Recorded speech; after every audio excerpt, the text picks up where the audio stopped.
Today we are unboxing the Samsung Galaxy A54 5G. There's the triple camera setup on the back.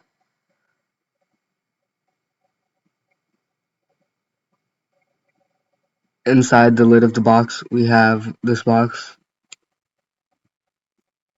Inside it has a Type C to C data transfer cable in my hands here,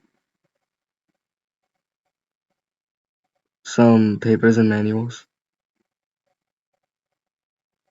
and on the back a SIM ejector tool.